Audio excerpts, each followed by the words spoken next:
প্রিয় শিক্ষার্থীবৃন্দ, ক্লাউড স্কুলের পক্ষ থেকে তোমাদেরকে জানাই স্বাগতম। আমাদের আজকের ভিডিওর টপিক হলো এক্সাম টিপস। অর্থাৎ সামনে তোমাদের অনেকেরই পরীক্ষা রয়েছে, বিশেষ করে ফার্স্ট ইয়ারের পরীক্ষা। তো সেই পরীক্ষাকে সামনে রেখে কিছু এক্সাম টিপস দেওয়ার জন্য এই ভিডিওটি তৈরি করছি। তো এই ভিডিওটি তৈরি করছি, আমি বলছি শুধুমাত্র ফার্স্ট ইয়ারের জন্য, কিন্তু সেকেন্ড ইয়ার থার্ড ইয়ার যারা এই টিপসগুলো পাওনি বা যারা এই টিপসগুলো মেনটেন করো না, তাদের জন্য এটা অনেক হেল্পফুল হতে পারে। সুতরাং তোমরাও এই টিপসটা মেনে চলতে পারো। আর যারা ফার্স্ট ইয়ার একেবারে শুরুতে, অনেকেই হয়তো জানো না যে অ্যাকচুয়ালি লিটারেচারের কোশ্চেনগুলো কীভাবে লিখতে হয়, তো তাদের জন্য এইটা আসলে অনেক বেশি কার্যকর হতে পারে। তো সেই উদ্দেশ্যে এই এক্সাম টিপসটা নিয়ে আলোচনা করছি। আচ্ছা, শুরুতেই যেই টিপসটা নিয়ে আলোচনা করব সেটা হচ্ছে যে এটা একটা সার্বজনীন টিপস, যেটা প্রতিটা এক্সামের ক্ষেত্রেই এটা দেওয়া হয়ে থাকে। বিশেষ করে এসএসসি, এইচএসসি, এই সবগুলোতেই আর কি দেওয়া হয়ে থাকে। তোমাদের এইখানেও এই টিপসটা আমি দিচ্ছি। সেটা হচ্ছে যে তোমাদের পরীক্ষার হলে তোমাদের সঙ্গে অবশ্যই যেটা রাখতে হবে সেটা হলে ওয়াচ, অর্থাৎ তোমাদের যে ঘড়ি, হাত ঘড়ি একটা, সেটা রাখতে হবে টাইম ম্যানেজমেন্টের জন্য। পেন, স্কেল, পেন্সিল, এইগুলো তোমাদের সঙ্গে রাখবে। বিশেষ করে অনেকেই আছো একটু আলসে প্রকৃতির, তারা ঘড়ি মনে করে যে অ্যাকচুয়ালি যে পরীক্ষার হলেও হয়তো ঘড়ি থাকবে। তেমনও হতে পারে যে যদি না থাকে তখন তুমি কি করবা? তুমি তো বারবার তোমার টিচারকে জিজ্ঞাসা করতে পারবা না, অথবা তোমার পাশের ফ্রেন্ডটিকেও তুমি বারবার মানে জ্বালাতন করতে পারো না যে কয়টা বাজে বা কয় মিনিট আছে এইটা বলে বলে, বা এইটা যদি বলো অনেক সময় টিচার ভাবতেও পারে যে তুমি হয়তো বা তার কাছে কোনো কোশ্চেন জিজ্ঞাসা করছো। তো সেই প্রবলেমটা সলভ করার জন্য তোমার সঙ্গে অবশ্যই একটা ঘড়ি থাকতে হবে। তো অনেকেই আছে ঘড়ি নেই বলে আমি সময় পাইনি, এই সময়টা দেখতে পারিনি, বুঝতে পারিনি, এই জন্য সবগুলো কোশ্চেনের অ্যান্সার করতে পারিনি। এই ধরনের এক্সকিউজকে মানে উইথড্র করার জন্যই অ্যাকচুয়ালি এই টিপসটা। এরপরে পেন, একাধিক পেন রাখতে হবে এবং সেই সঙ্গে স্কেল থাকতে হবে তোমাদের সঙ্গে খাতার সৌন্দর্যের জন্য। পেন্সিল যারা ইউজ করো মার্জিন টানার জন্য, তারাও এই পেন্সিলটা ইউজ করতে পারো। তো এইটা হলো সার্বজনীন টিপস। সার্বজনীন আরও যে টিপসগুলো আছে তার ভেতরে যেটা রয়েছে, রাইট ক্লিয়ারলি। অর্থাৎ তোমরা যে কোশ্চেনগুলো লিখছো সেই কোশ্চেনগুলো তোমাদেরকে পরিষ্কার করে লিখতে হবে। অনেকে আছে যে হাতের লেখা খারাপ, বা অনেকের আছে হাতের লেখা ভালো।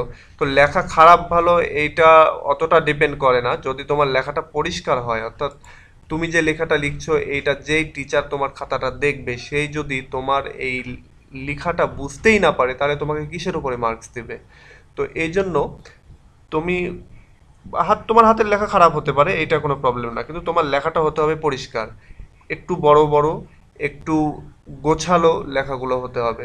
একটার সঙ্গে আরেকটা লেগে গেছে, বা একটা লেটারের সঙ্গে আরেকটা লেটার মানে মনে হচ্ছে যেন আটকে গেছে, কোথায় একটু বড় হাতের লিখতে হয়, কোথায় একটু ছোট হাতে লিখতে হয়, এইগুলো মানে তুমি ঠিকঠাক করছো না। অথবা তোমার দেখা যাচ্ছে যে টি লিখতে গেলে টি এর মাথাটা ওপরের দিকে যাবে, বা পি লিখতে গেলে পি এর যে লেসটা এটা নিচের দিকে আসবে। এইটা যদি তোমরা ঠিকঠাক করে মেনটেন না করে, সাপোজ যে এইখানে যে টেক্সটটা আমি লিখেছি, এখানে দেখো এলটা একটু উপরের দিকে গেছে, ওয়াইটা একটু নিচের দিকে এসেছে। তো এই বিষয়গুলো যদি তোমরা ঠিকঠাক ক্লিয়ারলি সুন্দর করে না লিখো, তাহলে এটা কিন্তু টিচারদের জন্য অনেক বিরক্তির একটা কারণ, এবং এই বিরক্তি থেকেই তুমি হয়তো বা 2, 4, 5, 10 মার্ক কম পেয়ে যেতে পারো।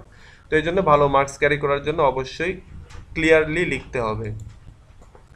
আচ্ছা, 3 নম্বর টিপস যেটা লিটারেচারের স্টুডেন্টদের জন্য, সেটা হচ্ছে যে capitalize poets and poem name. অর্থাৎ তোমরা যে কবিতা লেখো বা উপন্যাস থেকে বা নোবেল, ড্রামা, যেটাই লেখো না কেন, তো সেই লেখাগুলো লিখতে গিয়ে তোমরা যখন ব্রড কোশ্চেনেই লিখো বা শর্ট কোশ্চেন অথবা এক্সপ্লেনেশন যেখানেই লিখো, সেখানে কবিদের যে নামগুলো আসবে সেগুলো অবশ্যই ক্যাপিটালাইজ করতে হবে। ক্যাপিটালাইজ মানে তো অবশ্যই বুঝো, এই যে শুরুর যে লেটারটা এটা বড় হাতের করতে হবে, এবং সেই সঙ্গে কবিতার যে নামটা আসবে সেইটাকেও তোমার ক্যাপিটালাইজ করতে হবে। অথবা আচ্ছা, এখানে পোয়েমস নেম না দিয়ে রাইটিং নেম হবে। অর্থাৎ যে ড্রামা আসুক বা নোভেল আসুক অথবা প্রোজ আসুক, যেটাই আসুক না কেন, এটা ক্যাপিটালাইজ করতেই হবে। এটা না করলে অনেক সময় অনেক টিচারই আছে বিরক্ত হয়ে তোমাকে মার্কস কম দিয়ে দিতে পারে। আচ্ছা, আর তারপরে তোমরা, এটা তো সার্বজনীন নিয়ম, তোমরা জানোই যে যে কোনো কিছুর নাম লিখতে গেলেই সেটা অবশ্যই শুরুটা ক্যাপিটালাইজ হতে হবে। 4 নাম্বার নিয়ম যেটা, সেটা হচ্ছে যে add introduction and conclusion paragraph in broad question. আমাদের মধ্যে অনেকে আছে ব্রড কোশ্চেন আমরা লিখি একেবারে টু দ্য পয়েন্ট লিখে ফেলি, কিন্তু এর শুরুতে একটু ইন্ট্রোডাকশন অথবা শেষে একটু নিজস্ব মতামত দিয়ে কনক্লুশন যদি দেওয়া যায় তাহলে এটা অনেক সুন্দর হয় এবং এইটা অনেক টিচারদের ক্ষেত্রে পজিটিভ ইমপ্রেশন তৈরি করে। তো এই টিপসটা তোমরা মাথায় রাখতে পারো যে ব্রড কোশ্চেন যেটা লিখবা অর্থাৎ তোমাদের পার্ট সিতে যে কোশ্চেন থাকে 10 মার্কের অথবা অন্যান্য মানে ভার্সিটির জন্য ন্যাশনাল ইউনিভার্সিটির বাইরে অন্যান্য ভার্সিটিতে যারা হয়তো বড় কোশ্চেনগুলো লিখছো তাদের ক্ষেত্রেও শুরুতে একটা সুন্দর অ্যামেজিং বা মানে অ্যাটাকিং একটা হচ্ছে ইমপ্রেশন ক্রিয়েট করে এরকম একটা ইন্ট্রোডাকশন লিখবা, যে প্রশ্ন লিখছো সেই প্রশ্ন সম্পর্কে ইন্ট্রোডাকশনে একটু রাইটারকে একটু হাইলাইট করলে, রাইটিংটারে একটু হাইলাইট করলে, তো এইভাবে ইন্ট্রোডাকশনটা তোমরা শুরুতেই লিখবা এবং সেই সঙ্গে প্রশ্নটা শেষ করার পরে সবার শেষে গিয়ে অবশ্যই একটা সুন্দর কনক্লুশন দেবা যেটাতে তোমার নিজস্ব মতামত থাকবে এই প্রশ্নটার ব্যাপারে। আচ্ছা, এরপরে যেটা যে মেক প্যারাগ্রাফ। অনেকে আছে কোশ্চেন লিখে একেবারে ঢালাওভাবে লিখে অথবা একটা ব্রড কোশ্চেন লিখছে, সে 4 পাতা 5 পাতার একটা ব্রড কোশ্চেন লিখছে 2টা 3টা প্যারাগ্রাফ দিয়ে শেষ। তো এইটা না করে তোমার কোশ্চেনটা যখন তুমি শেষ করছো মনে মনে তুমি পয়েন্ট আউট করে নাও তুমি কি কি বিষয়ের উপরে এই প্রশ্নটাকে ইলাবোরেট করবে এবং সেই সঙ্গে এই প্রশ্নগুলো লেখার সময় একাধিক প্যারাগ্রাফ করে এই প্রশ্নগুলোকে ভেঙে ভেঙে বুঝিয়ে দাও। অর্থাৎ তুমি যখন তোমার কোশ্চেনগুলো লিখছো তুমি এরকমটা, তোমার টিচার সে হচ্ছে তোমার স্টুডেন্ট এবং তুমি তাকে বোঝাচ্ছ, একটা স্টুডেন্টকে একটা টিচার যেভাবে বোঝায় তুমি ঠিক সেইভাবে বোঝানোর চেষ্টা করো, তাহলেই দেখবে যে অনেক সুন্দর হয়েছে। আমরা অনেক সময় গল্প করতে গেলেও যেটা হয় যে ছোট ছোট বড় একটা গল্পকে ছোট ছোট অংশে ভাগ করে নেই বা বড় একটা রাইটিংকে ঠিক সেরকমভাবেই ছোট ছোট অংশে ভাগ করে প্যারাগ্রাফ তৈরি করে করে লিখতে হবে। এতে করে টিচারের তোমার এই প্যারাগ্রাফগুলো মানে একবারে প্রতিটা প্যারাগ্রাফে সে চোখ বুলিয়ে যাবে এবং তোমাদেরকে সেভাবে সে ট্রিট করবে বা সেভাবে সে বুঝতে পারবে তোমার প্রশ্নের মান কতটুকু বা স্ট্যান্ডার্ড কেমন সেগুলো তোমাকে বুঝতে পারবে। তুমি যে প্যারাগ্রাফগুলি লিখছো সেই প্যারাগ্রাফগুলির ভেতরে 1.5 থেকে 2 ইঞ্চি বা 1 থেকে 1.5 ইঞ্চি এরকম একটা গ্যাপ রাখার চেষ্টা করো, অর্থাৎ যাতে করে তোমার টিচার বুঝতে পারে যে তুমি এই প্যারাগ্রাফগুলো আলাদা আলাদা করেছো। অর্থাৎ এইখানে দেখো এই যে এই টিপসের ভেতরে আমি যেটা দিয়েছি অর্থাৎ 5 নাম্বার এবং 6 নাম্বার যে টিপসটা এই দুটার ভেতরে যে গ্যাপ, এইরকম একটা করে গ্যাপ দাও যাতে করে তোমার টিচার বুঝতে পারে যে হ্যাঁ তুমি একটা করে প্যারাগ্রাফ লিখেছো। তো এই জন্য আমি বলছি 1.5 থেকে 2 ইঞ্চির একটা করে গ্যাপ দাও যাতে করে প্যারাগ্রাফগুলো আলাদা করে বোঝা যায়। আচ্ছা, এরপরে অ্যাড কোটেশন অ্যাট লিস্ট 2, অর্থাৎ তোমাদের যে ব্রড কোশ্চেনগুলো আছে এই ব্রড কোশ্চেনে লেখার সময় তোমরা অ্যাটলিস্ট 2টা কোটেশন ব্যবহার করো। কোটেশন কি? কোটেশন হচ্ছে কবিতা, নোভেল অথবা ড্রামা বা আরও যেগুলো আছে সেই রাইটিংগুলো থেকে, রাইটারের লেখা থেকে কিছু লাইন তুলে দাও এবং সেই লাইনগুলি অর্থাৎ তুমি যে এক্সপ্লেইন প্যারাগ্রাফগুলো তৈরি করলা এবং প্রতিটা প্যারাগ্রাফের যে এক্সপ্লেনেশনগুলো করেছো, তুমি যে বর্ণনাটি দিয়েছো সেই বর্ণনাগুলি সঙ্গে মিলে যায় বা কবিতার ভেতরে বা রাইটিংয়ের ভেতরে কবি কোন জায়গাটায় সেই একই মানে বর্ণনা দিয়েছেন বা একই কথা বলেছেন সেই লাইনগুলো তুমি তোমার বর্ণনার নিচে বা তোমার এক্সপ্লেনেশনের নিচে বা প্যারাগ্রাফের নিচে সেই লাইনগুলো তুলে দাও এবং সেই লাইনগুলো অবশ্যই কিন্তু মানে একটু আলাদা দেখাতে হবে। তো সেই লাইনগুলোরও আগে পরে তুমি 1.5 থেকে 2 ইঞ্চির একটা করে গ্যাপ দাও যাতে করে ওইখানে যে তুমি কোটেশন দিয়েছো এটা খুব ভালো করে যাতে বোঝা যায়। আচ্ছা, অ্যাড কোটেশন মার্ক। এই যে তুমি কোটেশনগুলো দিলা এই কোটেশনগুলোতে অবশ্যই কোটেশন মার্ক দিতে হবে। কোটেশন মার্ক বলতে ইনভার্টেড কমা, যেটা তুমি জানো যে এই যে এই রকমের কমাগুলি হয়ে থাকে ইনভার্টেড কমা। তো এই এই ধরনের ইনভার্টেড কমা দিয়ে তোমার কোটেশনটাকে তুমি আলাদা করে বুঝিয়ে দাও, তাহলেই মানে টিচারের খুব ভালোভাবে নজরে পড়বে এবং টিচার তাহলে বুঝতে পারবে। আর এই যে কোটেশনের ক্ষেত্রে আমি যেটা বলেছি অ্যাটলিস্ট 2টা, তোমরা যারা 3টা 4টা 5টা দিতে পারবা, অর্থাৎ অনেকের লেখা আছে যে হাতে মানে তারা অনেক ফার্স্টে লিখতে পারে, তো এই ফার্স্টে যারা লিখতে পারো তাদের জন্য তো 2টা 3টা ব্যাপার না বা 4টা 5টাও ব্যাপার না, বা অনেকে আছে মেমোরাইজ করতে হয়তো বা কম পারো, তো যাদের মনে থাকে কম তারা অ্যাটলিস্ট 2টা দেওয়ার চেষ্টা করো, আর যারা আরো বেশি দিতে পারো তো ভালো, এখানে বেশি দিলে যে খারাপ এরকম কিছু না। আচ্ছা, এরপরে যেটা আছে সেটা হচ্ছে যে add source context description comment in explanation. আচ্ছা, তোমাদের পরীক্ষায় যদি কখনো এক্সপ্লেনেশন আসে বা যাদের ক্ষেত্রে এক্সপ্লেনেশন আসে তাদের জন্য এটা, সেটা হচ্ছে যে একটা এক্সপ্লেনেশন লিখতে গিয়ে, একটা ব্যাখ্যা লিখতে গিয়ে এইখানে 4টা প্যারা করবা। প্রথম প্যারাটা উৎস, অর্থাৎ এই যে এক্সপ্লেনেশনের যে লাইনটা কোশ্চেনে এসেছে সেটা কোন কবিতা থেকে এসেছে, কোন নোভেল থেকে এসেছে, অথবা কোন ড্রামা থেকে এসেছে, বা প্রোজের কোন রাইটিং থেকে এসেছে সেটা তোমাদেরকে উল্লেখ করতে হবে। দ্বিতীয়ত, এই লাইনটাতে যেটা তোমার ব্যাখ্যাতে এসেছে বা এক্সপ্লেনেশনে এসেছে সেটাতে প্রসঙ্গটা কি, সেটাতে কি বলা হচ্ছে সেইটা লিখে ফেলা হচ্ছে দ্বিতীয় প্যারাগ্রাফে। অর্থাৎ সেটা 1 লাইনের প্যারাগ্রাফ হতে পারে, 2 লাইনের প্যারাগ্রাফ হতে পারে, এটা কোনো ব্যাপার না। কিন্তু এটা আলাদা আলাদা করে গ্যাপ দিয়ে দিয়ে, মিনিমাম 1 ইঞ্চি করে গ্যাপ দিয়ে দিয়ে এই প্যারাগ্রাফগুলো লিখবা।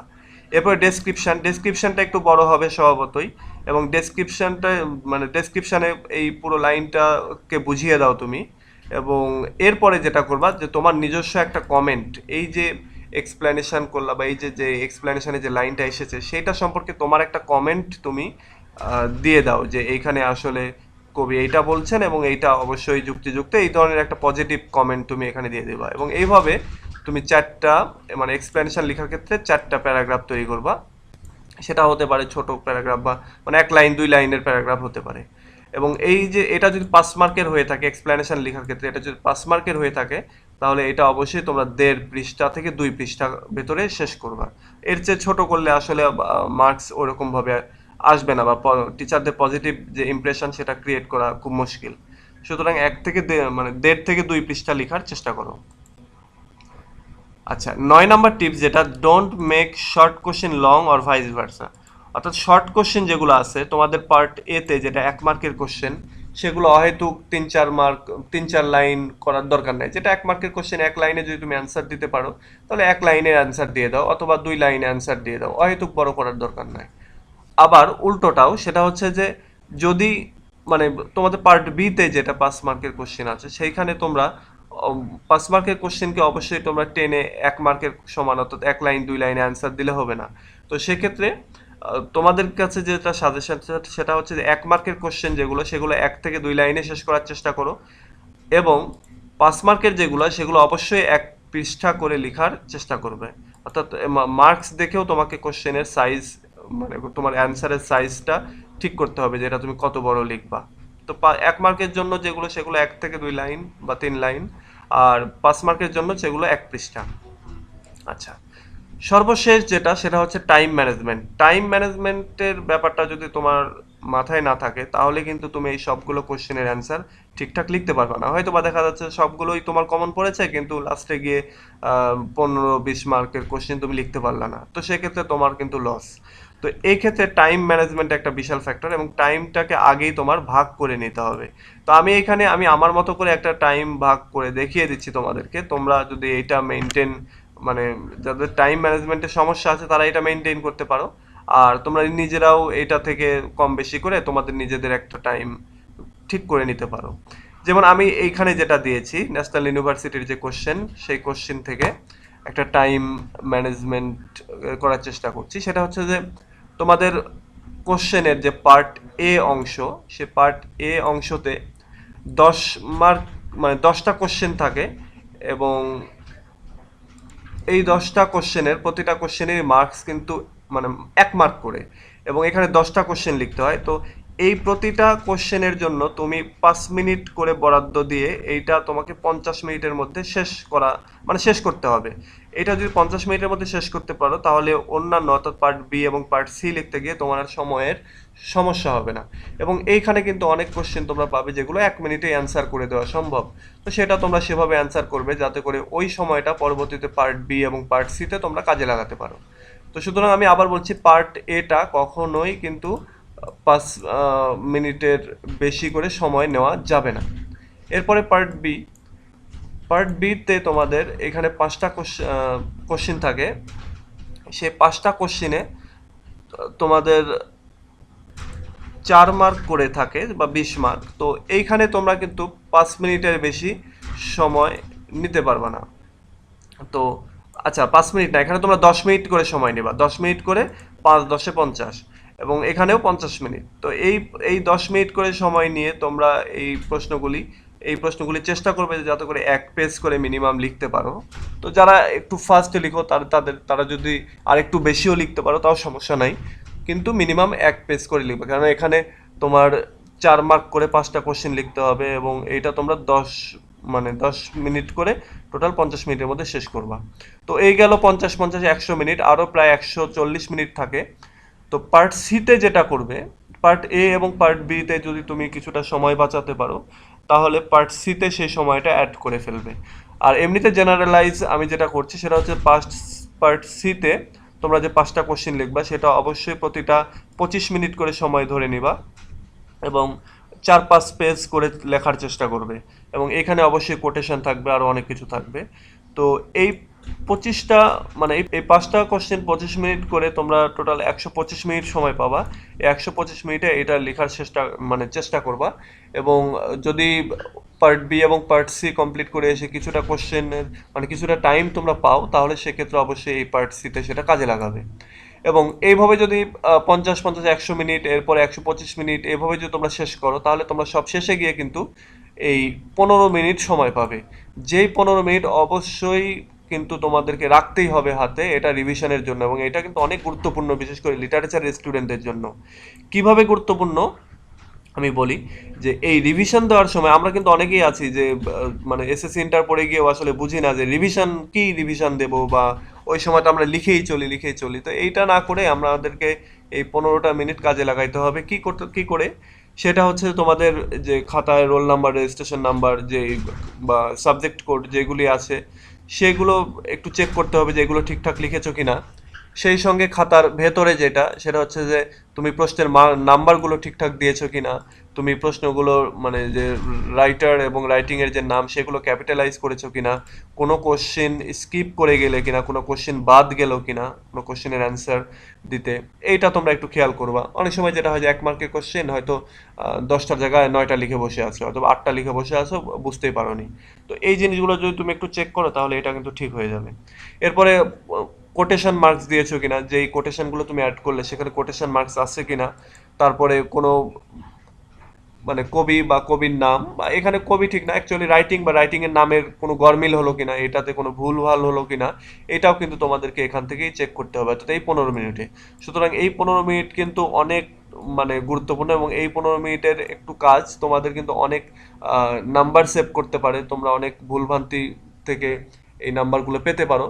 এবং সেই সঙ্গে আরও যেটা পেতে পারো সেটা হচ্ছে যে তোমাদের অনেক সময় এমনও হতে পারে যে পরীক্ষায় হয়তো বা মিস হয়ে যেত, হয়তো তোমাদের রোল নাম্বার, রেজিস্ট্রেশন নাম্বার ভুলের কারণে তোমার পরীক্ষার রেজাল্টই আসতো না, কিন্তু এই 15 মিনিটের রিভিশনের কারণে তোমার হয়তো বা সেই সমস্যাটাও দূর হয়ে গেল। সুতরাং এই 15 মিনিটটা কিন্তু অনেক গুরুত্বপূর্ণ। তো তোমরা এইভাবে এই 15 মিনিটটা কাজে লাগাতে পারো।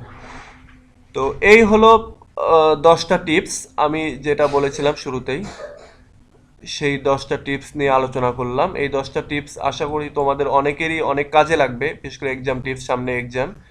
তো তোমরা এইটা যদি মেনে চলো তাহলে লিটারেচারের স্টুডেন্ট হিসেবে তোমরা অবশ্যই ভালো মার্কস পাবে বলে আশা করছি। তো ঠিক আছে, আজকে এই পর্যন্তই। পরবর্তীতে আবার নতুন ভিডিও নিয়ে আসবো খুব শীঘ্রই। টিল দেন, আল্লাহ হাফেজ।